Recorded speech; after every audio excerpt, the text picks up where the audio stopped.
Have you ever tried to pass an exam with only 1% acceptance rate? My dear friends, I'm Frieda.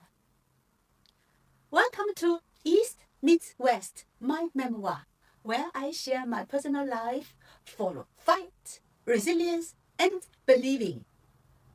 In my last episode, I shared how I prepared for the university entrance exam for the second time, though Mama was strongly against it. Today, let's continue. Papa collected more books for me, like politics, history, English literature, Chinese, and geography. Papa was a teacher himself, so he became quietly my guide. Because of the Cultural Revolution, we learned very little in the school. Now I had to compete with fresh graduates and the older students, those who studied before the Chinese Cultural Revolution and received proper education.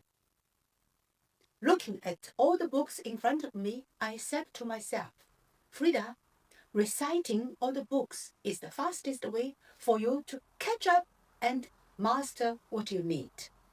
So every day, after finishing all the housework for my family, despite Mama's anger and the neighbor's sarcasm, I studied and recited the books late to the night. Very often, the neighbors mocked me, "You silly girl, you learned so little and nearly nothing in the school. We guarantee you will never get in." Mama continued shouting at me, "Stop wasting time. You should go out to work and earn money for us, for our family." I bit my lip, kept on memorizing and reciting all the books I had, and even the entire English Chinese pocket dictionary. It was tremendous hard to memorize all these things, but it is the only way to learn it in the little time I had. Finally, the university entrance days arrived. My heart pounded as I entered the examination hall. "Frieda, do your best," I whispered to myself. A week later, the results were published in the newspaper. My name was there. I had passed. That year, in China, only 1% of all candidates pass the university entrance exam. Against all odds, I, who learned so little in the school, succeeded in competing with fresh graduates and the older, well-educated students.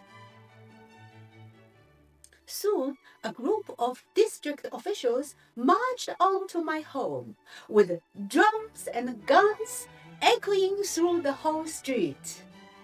One official holding the certificate announced officially, "Frieda, you are the only one in our district who has passed the exam.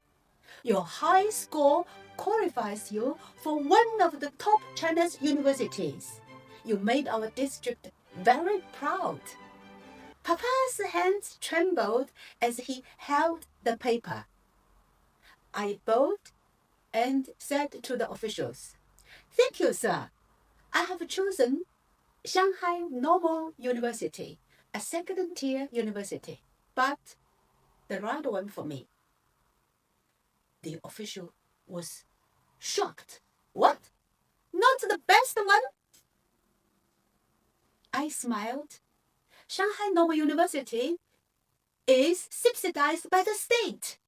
Free tuition, free dormitory, and free meal coupons. I do not want to burden my parents. I want to be financially independent. Papa's voice broke. "Frieda, you, with your high score, you could go to the best university." I smiled softly. "Papa, I have already got the best. Your support." Mama sighed and turned away. For the first time, she did not scold me. My dear friends, how did I begin my university life? And how did I obtain the dictionary my teacher requested when I did not have a single penny? This I will tell you in my next episode 37. My friends, if you enjoy this story, I'd be truly grateful if you like, share, comment, and subscribe. Thank you so much for being with me. See you next time.